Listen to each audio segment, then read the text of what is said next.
1927 का साल इंडिया के इतिहास में एक बहुत महत्वपूर्ण साल था। उस समय भारत पर तारांकन यूनाइटेड किंगडम की ब्रिटिश सरकार का राज था और पूरे देश में आज़ादी की लड़ाई धीरे धीरे तेज होती जा रही थी। भारतीय लोग अपने अधिकारों के लिए आवाज़ उठाने लगे थे और अंग्रेजी शासन के खिलाफ गुस्सा बढ़ता जा रहा था। कुछ साल पहले ही 1919 में जलियांवाला बाग मैसेकर जैसी भयानक घटना हो चुकी थी, जिसने पूरे देश को झकझोर दिया था। इस घटना के बाद भारतीयों के मन में अंग्रेजों के खिलाफ गहरा आक्रोश पैदा हो गया था। देश के अलग अलग हिस्सों में आंदोलन शुरू हो चुके थे और लोग आज़ादी की मांग खुलकर करने लगे थे। इसी माहौल के बीच 1927 में ब्रिटिश सरकार ने एक नया फैसला लिया। ब्रिटेन की सरकार ने भारत की शासन व्यवस्था की जांच करने के लिए एक विशेष आयोग भेजने की घोषणा की। इस आयोग को साइमन कमीशन कहा गया।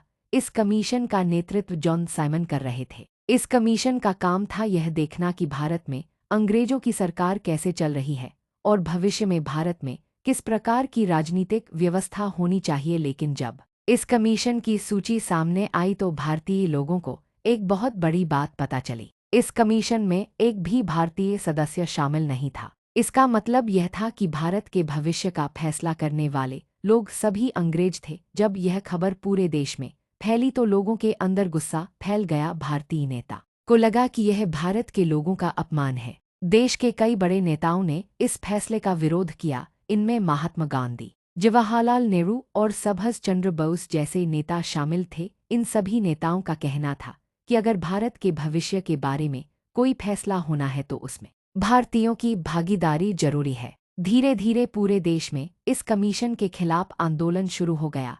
लोगों ने अंग्रेजों के इस फैसले को स्वीकार करने से मना कर दिया। जगह जगह सभाएं होने लगी और विरोध प्रदर्शन शुरू हो गए। इसी समय एक नारा पूरे देश में गूंजने लगा, साइमन गो बैक। ये नारा अंग्रेजी सरकार के खिलाफ एक बड़ा प्रतीक बन गया। जब भी लोग इस कमीशन का विरोध करते थे तो यही नारा लगाते थे। यह नारा भारत की आज़ादी की लड़ाई का एक अहम हिस्सा बन गया। 1927 के समय में भारत के युवाओं में भी आज़ादी की भावना तेजी से बढ़ रही थी। कई युवा क्रांतिकारी अंग्रेजों के खिलाफ लड़ने के लिए तैयार हो रहे थे। इन्हीं युवाओं में एक नाम था भगत सिंह का।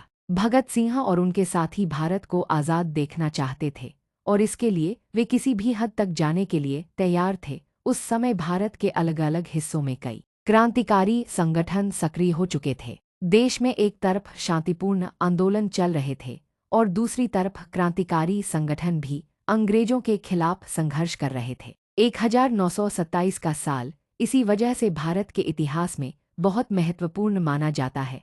इस साल की घटनाओं ने भारत के लोगों को एकजुट कर दिया। लोगों को यह समझ में आने लगा कि अगर उन्हें आज़ादी चाहिए तो उन्हें मिलकर संघर्ष करना होगा। धीरे धीरे आज़ादी की यह लड़ाई और तेज होती चली गई। अगले कुछ सालों में भारत में कई बड़े आंदोलन हुए और अंग्रेजी शासन के खिलाफ विरोध और बढ़ता गया। 1927 का यह दौर भारत की आज़ादी की कहानी का एक अहम अध्याय बन गया। इसी संघर्ष और बलिदान की वजह से आखिरकार कई साल बाद 1947 में भारत को आज़ादी मिली। आज जब हम इतिहास के इस दौर को देखते हैं तो हमें उन लोगों के साहस और संघर्ष को याद करना चाहिए जिन्होंने देश की आज़ादी के लिए अपना सब कुछ दांव पर लगा दिया। अगर आपको 1927 के इतिहास की यह कहानी पसंद आई हो तो वीडियो को लाइक जरूर करें और चैनल को सब्सक्राइब करें और कमेंट में जरूर लिखें कि क्या आप 1928 के इतिहास के बारे में भी जानना चाहते हैं।